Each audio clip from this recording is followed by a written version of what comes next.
ভোটে এবার তৃণমূলের বা রাজ্যের শাসক দলের সবচেয়ে বড় ইস্যু ছিল কেন্দ্রের বঞ্চনা। বারবার এই অভিযোগ তোলা হয়েছে যে এ রাজ্যের প্রাপ্য করের টাকাই দেওয়া হয় না। রাজ্যের মন্ত্রিসভার কেন্দ্রের মন্ত্রিসভা গঠন হওয়ার পরে প্রথম দিনের বৈঠকেই বরাদ্দ টাকা দেওয়া হলো। রাজ্যকে কত টাকা বরাদ্দ করা হলো? রাজ্যের কর বাবদ 10,000 কোটি টাকা বরাদ্দ করলো মোদী সরকার। নয়াদিল্লি থেকে আমার প্রতিনিধি মৈত্রী আমার সঙ্গে রয়েছেন। মৈত্রী, কি খবর রয়েছে আমাদের কাছে একটু ডিটেলে জানবো।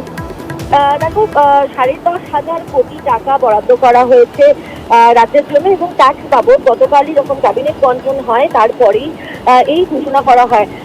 1,39,000 কোটি টাকারও বেশি ট্যাক্স বাবদ অতিরিক্ত টাকা সমস্ত রাজ্যগুলিকে বন্টন করা হচ্ছে এবং এক্ষেত্রে একেবারে অর্থ মন্ত্রকের তরফ থেকে যেটা জানানো হয়েছে যে তারা চান যে উন্নতির বা উন্নয়নের কাজে আরো বেশি করে ব্যবহার করা হোক এবং উন্নয়নের কাজে গতি আনার জন্যই এই অতিরিক্ত টাকা দেওয়া হচ্ছে।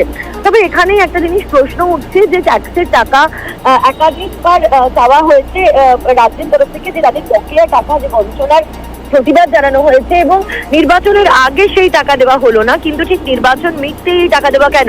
সেক্ষেত্রে দাঁড়িয়ে রাজনৈতিক বিশ্লেষকরা তারা মনে করছেন যে যেহেতু নির্বাচনে যে ভরাডুবি হয়েছে বাংলায় এবং সেক্ষেত্রে দাঁড়িয়ে তারা বুঝতে পেরেছেন যে মানুষের মনেও কোথাও প্রভাব ফেলেছে এই বঞ্চনার ঘটনা এবং এই তাদের যে বঞ্চনা করা হচ্ছে এই বিষয়টি মানুষের মধ্যেও নেগেটিভ প্রভাব ফেলেছে এবং তার জেরেই কিন্তু অনেক আসন হারাতে হয়েছে বিজেপিকে। এবং ওইতে আরো একটি গুরুত্বপূর্ণ দিক, যেভাবে তৃণমূল এটাকে প্রচারের ইস্যু করে নিয়ে এসেছে বিধানসভার পরে পঞ্চায়েতে এবং লোকসভাতেও, সেই অস্ত্র ভোতা করার জন্য হাতে আর 2 বছর সময়, সেজন্যই হয়তো বকেয়া করের টাকা 10,500 কোটি টাকা দিয়ে দেওয়া হলো এবং এ নিয়ে নতুন করে আবার রাজনৈতিক চর্চা শুরু হয়েছে।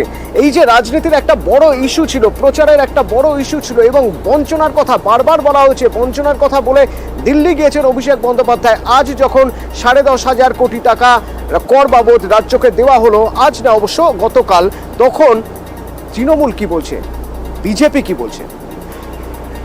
প্রত্যক্ষ এবং পরোক্ষ কর বাবদ 4,60,000 কোটি টাকা বাংলা থেকে তুলে নিয়ে গিয়ে রাজনৈতিক প্রতিহিংসা পরায়ণতার কারণে বছরের পর বছর টাকা আটকে রাখা, এর যোগ্য জবাব বাংলা বিরোধীদের বাংলার মানুষ দিয়েছে। তাদের হয়তো বিলম্বিত বোধোদয় হয়েছে, কিন্তু বাংলার যে পরিমাণ টাকা পাওনা আছে আর তার কম্প্যারিজনে যে পরিমাণ টাকা বরাদ্দ করা হয়েছে, এটা পর্বতে মুশিক প্রসব ছাড়া কিছু নয়।